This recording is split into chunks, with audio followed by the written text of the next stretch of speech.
భాష నిర్వచనం అనేది ఎప్పుడైనా కానీ కరెక్ట్ నిర్వచనం ఏది లేదు. ఇదే అనే భాషని ఎవరు నిర్వచించలేము. ఎందుకంటే ఒక్కొక్క పరగతం భాష ఏదైతే మనం ఏం చెప్పలేము. కాబట్టి కొంతమంది మేధావులు భాషా శాస్త్రవేత్తలు కొన్ని చెప్పడం జరిగింది. హాకెట్ అనే ఒక భాషవేత్త ఏం చెప్పినంటే వివిధ భాషణ అంటే మాట్లాడడం, వివిధ భాషణ అలవాట్లతో కూడిన, మనకు అనేక అలవాట్లు ఉంటాయి. ఆ అలవాట్లు కూడిన సంక్లిష్టమైన వ్యవస్థనే భాష అని చెప్పాడు ఆయన.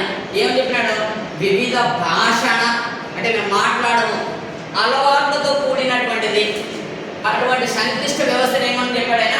భాష అని చెప్పాడు.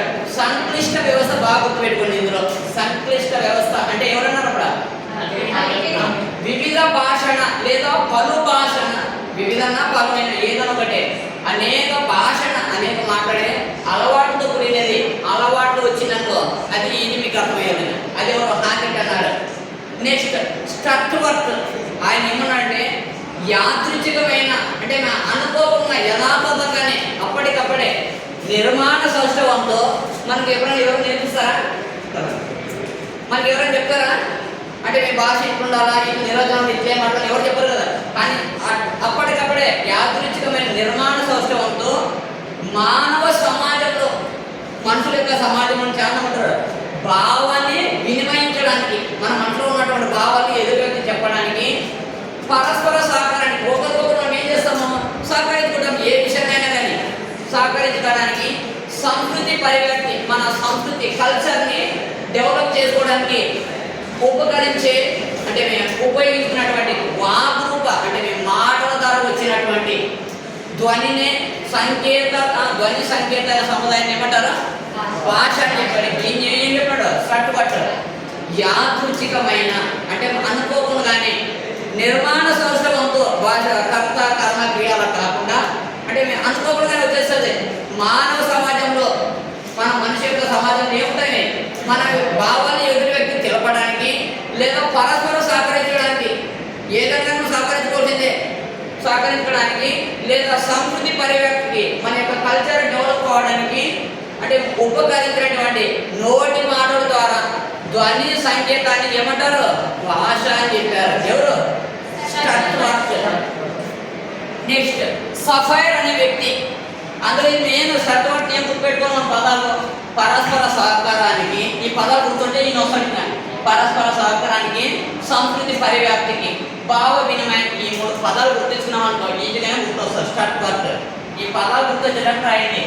పరస్పర సహకారానికి, భావ వినిమయానికి, పరస్పర సహకారానికి, సంస్కృతి పరివ్యాప్తికి ఉపకరించే అంటే నోటి మాట ద్వారా ధ్వని సంకేత సముదాయం భాష అని చెప్పాడు ఆయన. Next sapphire.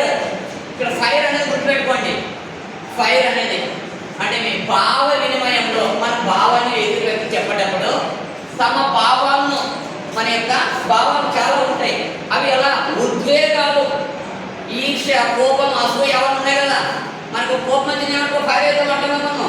అలా గుర్తుపెట్టుకున్న ఫైర్ ఉద్వేగాలను, కోరికలను స్వతహాగా వెలువడిన సంకేతాల ద్వారా వ్యక్తం చేయడానికి రూపొందించుకున్న సాధనాన్ని ఏమంటారమ్మా? భాష. ఎవరు చెప్పినారు? సఫైర్ అనే వ్యక్తి అంటే మీ భావ వినిమయంలో తమ యొక్క భావాలని ఉద్వేగాలు, ఏమున్నా ఉద్వేగాలు, ఎమోషన్స్, ఈర్ష్య, అసూయ, కోపం, సంతోషం, దుఃఖం ఇవన్నీ ఉన్నాయి కదా, వాటిని లేదా కోరికలు బయట చెప్పాలంటే స్వతహాగా ఎవరైనా చెప్తారు, ఇప్పుడు చెప్పారు ఎవరన్నా ఏం లేదు కదా, స్వతహాగా నా మనలో ఉన్న భావం బయటకు వచ్చేస్తాయి. వెలువడిన సంకేతాల ద్వారా కొన్ని చిహ్నాలు, గుర్తుల ద్వారా వ్యక్తం చేయడానికి రూపొందించుకున్న సాధనాన్ని ఏమంటున్నామో భాష అని ఎవరు చెప్పారు? సఫైర్. నెక్స్ట్ ఇజ్లర్ అనే వ్యక్తి ఏం చెప్పాడంటే బుద్ధిజీవుల అంటే బుద్ధి తెలివితో ఉన్న వాళ్ళు జీవుల అనుభవాల్ని, మన యొక్క అనుభవాలను బయట చెప్పాలి కదా, అనుభవాల అభివ్యక్తే అంటే బయట చెప్పేదాన్ని భాష అని చెప్పాడు. ఎవరు? ఇజ్లర్ అనే వ్యక్తి అంటే బుద్ధిజీవుల అంటే తెలివితో ఉన్నటువంటి వాళ్ళు వాళ్ళ యొక్క అనుభవాల్ని అభివ్యక్తే అంటే బయట వ్యక్తి చెప్పడం దాన్ని ఏమంటారు? భాష అని చెప్పడం జరిగింది. నెక్స్ట్ మాండ్ అనే వ్యక్తి ఏం చెప్పినట్టు చూడండి, చిత్తవృత్తిని, చిత్తం అంటే మన మనస్సు అని, చిత్తం అంటే మనస్సు, వృత్తి వృత్తిని మన మనసులో ఉన్నటువంటి భావాలని వ్యక్తం చేసేందుకు బయట చెప్పడానికి చేసిన ఉద్దేశపూర్వక ఉద్దేశంగానే ఆల్రెడీ ఆయన అనాలనుకుంటా ఉంటాం ఇంకా పూర్వక ధ్వనుల ఉచ్చారణయే ఉచ్చారణ మనం పలికే దానినే ఏమంటాము భాష అని చెప్పాడు. ఇది ఇద్దరు గుర్తుంది, బుద్ధిజీవులను గుర్తొస్తే మనకి ఇద్దరు గుర్తు రావాలి. బుద్ధిజీవులు అంటేనే ఇద్దరు, మా అంటే మీ చిత్తవృత్తి, మా అంటే ఏం చెప్పినాడు చిత్తవృత్తి మన మనసులో ఉన్నటువంటి భావాన్ని. నెక్స్ట్ రామచంద్ర వర్మ మన ప్రఖ్యాత హిందీ భాషా శాస్త్రవేత్త, హిందీ శాస్త్రవేత్త. ఈయన ఏం చెప్పినంటే మనసులో ఉన్న భావ పరంపరను, మనసులో ఉన్న భావాలను ఏ పదాల ద్వారా అంటే ఏ పదాల ద్వారా ఏ వాక్యాల ద్వారా ఎదుటి వారికి అందిస్తామో అదే భాష అంటాడు. ఇందులో మేము గుర్తించుకోవాల్సింది ఏమి రామచంద్ర వర్మ ఏ పదాల ద్వారా ఏ వాక్యాల ద్వారా. మన పదాల ద్వారా మన మనసులో ఉన్న భావాలు చెప్పేది, ఇది గుర్తుపెట్టుకుని చాలు. ఏ పదాల ద్వారా ఏ వాక్యాల ద్వారా ఎదుటి వారికి అందిస్తామో అదే భాష అని ఎవరు చెప్పారు Ramachandra Varma. Next నోమ్ Chomsky America భాషా శాస్త్రవేత్త, చాలా ఫేమస్ ఈయన. నోమ్ చామ్స్కీ భాషకి సరైనటువంటి నిర్వచనం ఇచ్చినాడు ఈయన. భాష అనేది ప్రత్యేక నియమాలు, కొన్ని కండిషన్స్ అనేవి ఉంటాయి, ప్రత్యేక నియమాలు ఉంటాయి. అంటే మీ సముదాయం అదేమి కర్త కర్మ క్రియ, కానీ ఇంగ్లీష్లో ఎలా ఉంటుంది సబ్జెక్ట్ వర్బ్ ఆబ్జెక్ట్ అబ్జెక్ట్ ఉంటుంది. అంటే మీకు కొన్ని ప్రత్యేకమైన నియమాలు ఉంటాయి ఎలా ఉపయోగించాలనేది. ప్రత్యేక నియమాల ఆ నియమం ఆధారంగా నిర్మించిన ప్రత్యేక వాక్యాల సముదాయాన్ని ఏమంటే మనం భాష అని చెప్పాడు. ఎవరు నోమ్ చామ్స్కీ. అంటే మీ ప్రత్యేక ఇది బాగుపడుకోవాలి, ప్రత్యేక నియమాలు ప్రత్యేక వాక్యాలు.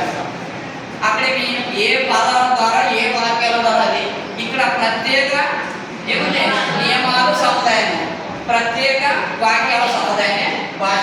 ఎవరన్నారు ఈయన నోమ్ చామ్స్కీ, అమెరికా భాషా శాస్త్రవేత్త. Next Simon Potter. ఇందులో సైమన్ అనేవాడు సపరేట్ అనుకోండి, పాటర్ అనేవాడు సపరేట్ అనుకోండి. ఆ రెండు గుర్తుపెట్టుకొని మానవులు ఒకరికొకరు అంటే ఇద్దరు ఇక్కడ ఒకరికొకరు సహామతి కదా. అందుకని సైమన్ పాటర్ వాళ్ళు ఏమన్నారు మానవులు ఒకరికొకరు తమ అభిప్రాయాలను ఎదుటి వ్యక్తి చెప్పుకోలేదుగా తెలుసుకోవడానికి పరస్పరం సహకరించుకోవడానికి ఎదుటి వ్యక్తికి ఏం జరుగుతుందో తెలుసుకోవడానికి ఉపయోగించే అర్థవంతమైన యాదృచ్ఛిక ధ్వనుల సమూహమే భాష అని ఎవరు చెప్పారైనా సైమన్ పాటర్. ఇక్కడ మన పేర్లను గుర్తుపెట్టుకోండి. సైమన్ పాటర్ ఇద్దరు ఏమంటున్నారు ఒకరికొకరు, అది గుర్తుపెట్టుకుంటే చాలు. సైమన్ పాటర్ మానవులు ఒకరికొకరు తమ అభిప్రాయాలను తెలుసుకోవడానికి పరస్పరం సహకరించుకోవడానికి ఉపకరించే అర్థవంతమైన యాదృచ్ఛిక ధ్వనుల సమూహమే భాష అని చెప్పడం జరిగింది. ఇది భాష యొక్క నిర్వచనాలు.